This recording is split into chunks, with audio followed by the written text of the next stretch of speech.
Did you know that Coca-Cola once contained cocaine and was marketed as a health tonic? Or that during World War II, it managed to sidestep sugar rationing by convincing the government it was essential for the war effort? These are just a couple of the crazy truths about one of the world's most iconic brands. Ever wondered what else Coca-Cola is hiding? It does have some sugar in it, you say. It does. Why don't you say specifically how much sugar there is in this can, for example? I think if you turn... On the side you say 30, you have a percentage on. When Coca-Cola was just an idea brewing in the mind of a man named John Pemberton, back then, patent medicines were all the rage. People were getting a bit fed up with doctors and their treatments, so they turned to home remedies instead.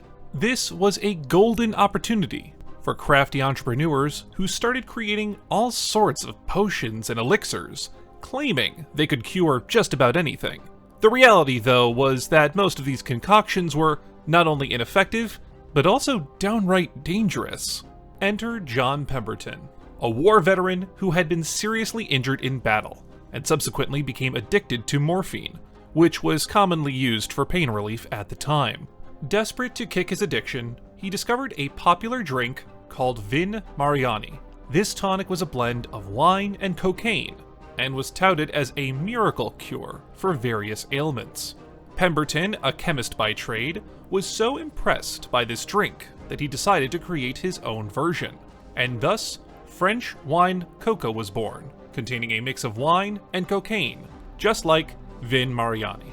Right here on the front, it quite clearly calls out the amount of sugar in this can of Coke. And what does it say? 35 grams, which is Right. 6 teaspoons of sugar. But Pemberton's timing couldn't have been worse. Prohibition laws started sweeping across the United States, banning the sale of alcohol in many states. This meant Pemberton had to remove the wine from his drink. To compensate for the loss of alcohol, he added carbonated water and a hefty dose of sugar to mask the bitter taste. The result was a new, non-alcoholic version of his drink, which needed a catchy new name. Pemberton's bookkeeper, Frank Robinson, came up with the name Coca-Cola, inspired by the drink's two main ingredients, the coca leaf, which contained cocaine, and the cola nut, which provided caffeine. For years, Coca-Cola has denied that their formula ever contained cocaine, despite ample documentation to the contrary. In the early days, cocaine was considered a wonder drug, believed to be a cure for a myriad of health issues. It wasn't until much later that the harmful effects of cocaine became widely recognized. By 1929, Coca-Cola found a way to remove the active cocaine from the coca leaves, but by then, the drink had already cemented its place in American culture. It's the late 1800s, and Coca-Cola, despite its unique taste and catchy name, isn't really flying off the shelves. Enter Asa Candler, a business-savvy go-getter who saw potential in this fizzy drink. People know if they go to the cinema, and this is a small one, and there are big ones here too. You go to the cinema and you get a jug of Coke like this. Candler took over Coca-Cola for a modest sum of $2,300 and immediately set about transforming it from a little-known tonic into a household name. His first big move was to make sure that everywhere people looked, they saw the Coca-Cola logo. He plastered it on billboards, banners, and even painted it on barns. Essentially, if there was a surface that could carry an ad, Candler made sure Coca-Cola was there. It was an aggressive strategy, but boy did it work. People started seeing Coca-Cola everywhere, and that kind of visibility started to stick in their minds. But Candler didn't stop there. He came up with this brilliant idea to send free Coca-Cola coupons to the top customers of local pharmacies.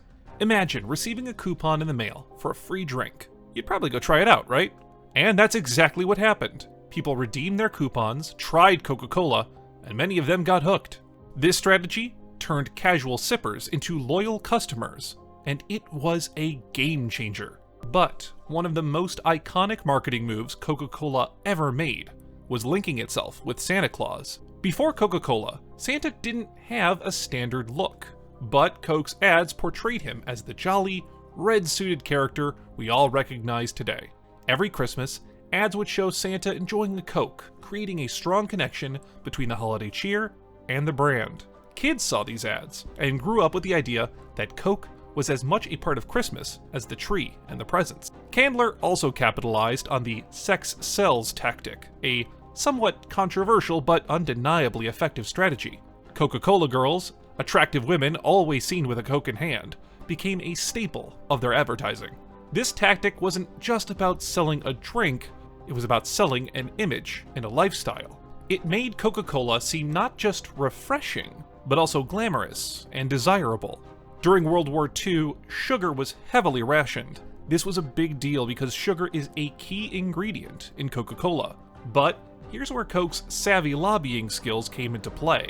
The company argued that Coca-Cola was an essential product for the war efforts, claiming it boosted soldiers' morale and provided them with an energy boost. As outrageous as it sounds, the government bought it. They appointed a Coca-Cola executive to the Sugar Rationing Board, and just like that, Coke was exempt from sugar rationing. This meant that while other companies had to cut back on sugar, Coca-Cola could continue producing at full capacity. But Coca-Cola didn't stop there. The company's president at the time made a bold and patriotic promise.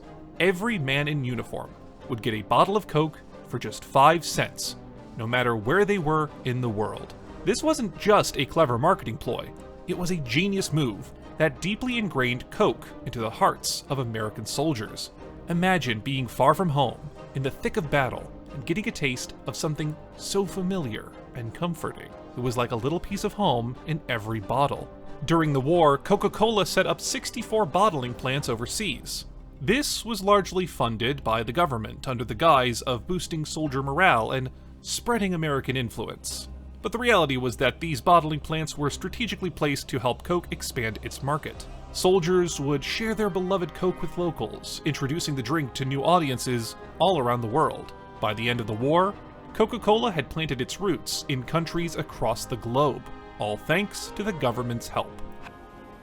Now that is a staggering amount of sugar, isn't it? That is why we're very focused, as one of the things we're doing, on getting the information out. However, Coca-Cola's wartime strategy wasn't without controversy.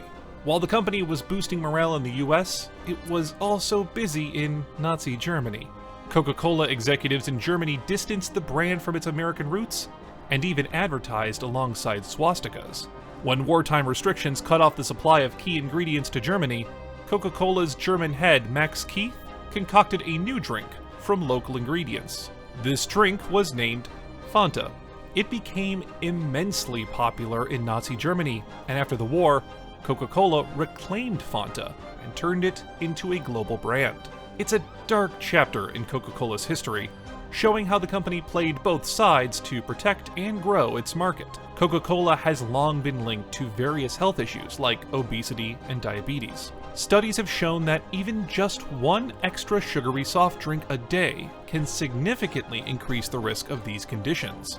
But rather than address these concerns head-on, Coca-Cola chose to fight back by funding studies designed to cast doubt on these health risks.